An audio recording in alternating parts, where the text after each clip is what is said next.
Hey guys, it's Lindsay from Perfectly Bookish 5. Let's talk about the Katherine Applegate book tour.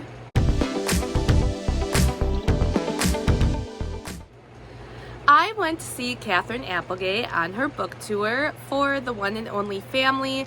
This is the fourth and final book in the One and Only Ivan series. I only read The One and Only Ivan. I have not read any of the other books yet, but my students have and they really enjoy them. I have read other Katherine Applegate books from when I was a kid. The books that I read that I really enjoyed of hers were the Animorphs, and that was a whole big series.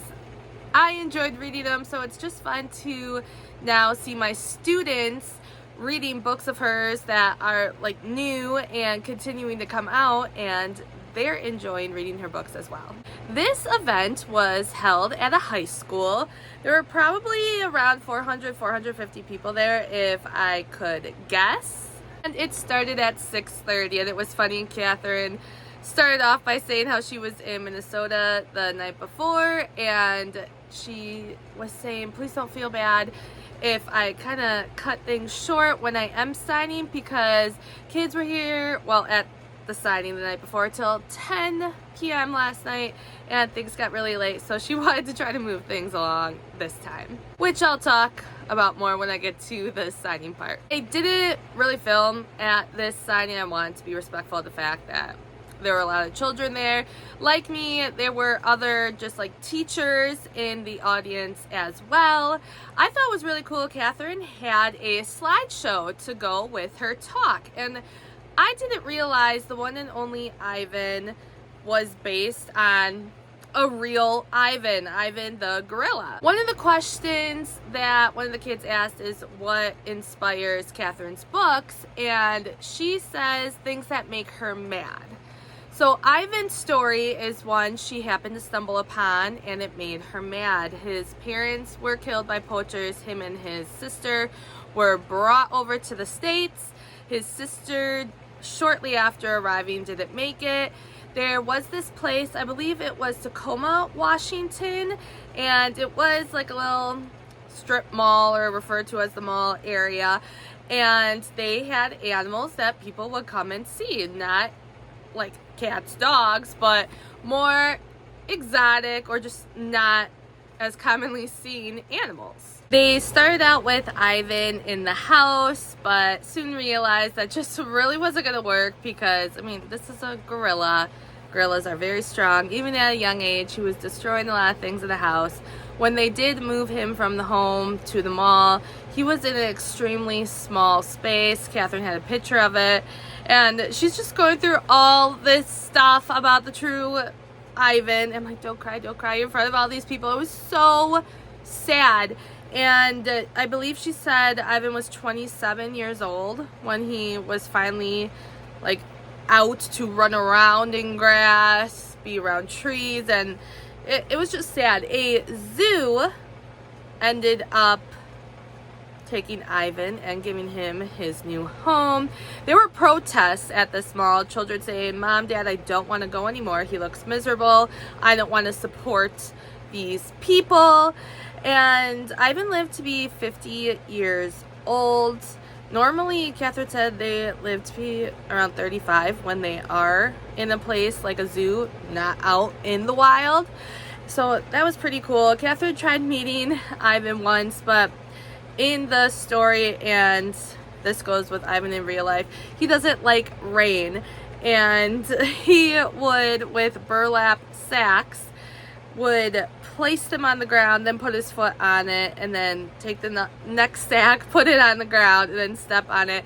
And the day that Katherine went to try to see Ivan in the outside part of his enclosure, it was raining. He did not come out, but someone else she knew actually went to the place, and he loved drawing and painting. This is in the book, and he did it in real life, and Katherine actually has a book with Ivan's fingerprints. Ivan's girlfriend is still alive today, and she's at, I believe, the Columbus Zoo, and she is brought up in some of the later books and in The One and Only Family, which is what this book tour was for. There's a dog named Bob, and he is based off of Catherine's real dog. And it's funny because at first she said he was going to be a roach, and it turned into a dog. Katherine said that she thought she was going to be a vet when she was younger. She actually did some interning at a vet, and also that she was a ghostwriter. But then she just started writing and it turned into a career. She talked about not loving books when she was a kid, so it was a shock to her. This is the route that she went. But I'm glad she did, because not only was she writing stories that I loved as a kid, she is still doing it today. After Catherine's talk, it was opened up to some questions. And then when it was over, one of the hosts came and started talking. And I thought, okay, I'm gonna listen to her spiel that we'll get in the signing line. But then, so there were two sections. I was in the section to the right, and then there was a section to the left that was closer to the doors. And I noticed some people getting up and started going one way. At first, it was just like a couple people, like, okay, they got their book, they're leaving. Because you could pick up your book if you pre-ordered it ahead of time. I didn't know if it was signed or not, but I was thinking maybe they didn't care. Maybe they wanted to get home, like get dinner, get home, whatever. But then all of a sudden the mass of people started moving. I'm like, okay, I'm going to stay. Going to be respectful. But then it turned into a bigger mass. I'm like, ugh, I got to go. I got up and like, I didn't want to be there forever too. I had work the next day, and yeah, everyone just started getting up. And then the host, one of the hosts, she I think was a librarian to a high school. She's like, "You guys listen worse than my high school kids," and like, sorry, lady, but I'm gonna go get in line. And I was probably about a fourth of the way back for the people that were there. It took me probably like 45 minutes to get through the line. There were 3/4 behind me still way when I left. It was crazy. And even though Katherine said she was going to try to move through the line quickly, I could see from where I was in line, she was being very personal with the kids, talking with them.